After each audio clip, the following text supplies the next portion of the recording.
Time travel को समझने के लिए ज्ञान सिद्धांत को समझना आवश्यक है। क्या कहता है ज्ञान सिद्धांत? निराकार ब्रह्म ने साकार रूप की कल्पना किया।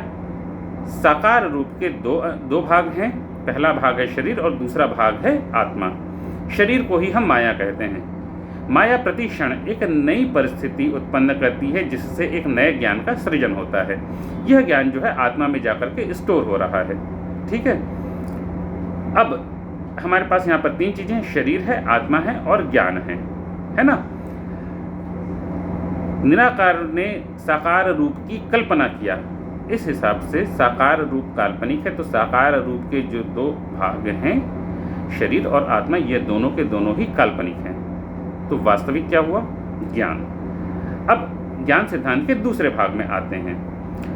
हम जो जीवन जी रहे हैं या ये जो जगत चल रहा है, ठीक है ना, तो प्रतिक्षण हम एक ज्ञान के रूप में इस जगत में स्टोर हो जाते हैं। हमारा शरीर प्रतिक्षण बदल रहा है और शरीर बदल रहा है, इसलिए आत्मा भी प्रतिक्षण बदल रही है। ठीक है ना। लेकिन जो स्थायी है वो क्या है? उस एक क्षण में हम जो ज्ञान के रूप में थे वह स्थायी रूप से इस ब्रह्मांड में, इस जगत में स्टोर हो गया। ठीक है, तो अब ऐसे प्रतिक्षण इस जगत में जो कुछ भी घटित हो रहा है वह सब का सब स्टोर होता जा रहा है ज्ञान के रूप में। अब आपको आज से 10 साल पहले की कोई घटना जाननी है कि क्या एग्जैक्टली घटित हुआ।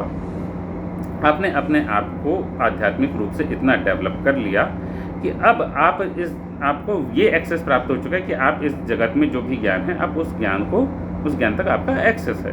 ठीक है ना। तो आप आज से 10 साल पहले की परिस्थिति में जो भी था, तो आपने उस जगह के ज्ञान को जाकर के देख लिया। अब यहाँ पर यह समझने की बात है कि क्या आपने वहाँ किसी के शरीर को देखा, या क्या आपने किसी की आत्मा को देखा, या इनमें से किसी से आपकी मुलाकात हुई? नहीं, है ना। आप उस क्षण के ज्ञान से मिल रहे हैं, उस क्षण के ज्ञान को देख रहे हैं। तो 10 साल पहले जो व्यक्ति वहाँ पर मौजूद था, ठीक है ना, वो व्यक्ति जो आज अगर जीवित है, उसकी मेमोरी में आप कभी भी नहीं जा सकते, क्योंकि ना तो उस व्यक्ति के शरीर की आपसे मुलाकात हुई, ना उस व्यक्ति की आत्मा से आपकी मुलाकात हुई।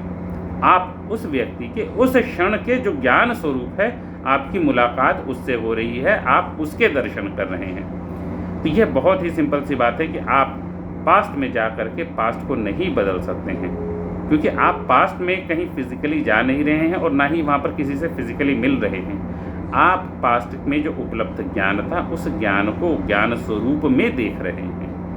ठीक है ना। तो टाइम ट्रैवल को बिना ज्ञान सिद्धांत के समझा नहीं जा सकता, और टाइम ट्रैवल को लेकर के जितने सारे मिसकंसेप्शन हैं वो इसी कारण है क्योंकि आप ज्ञान सिद्धांत को समझे बिना टाइम ट्रैवल को जानने का प्रयास करते हैं।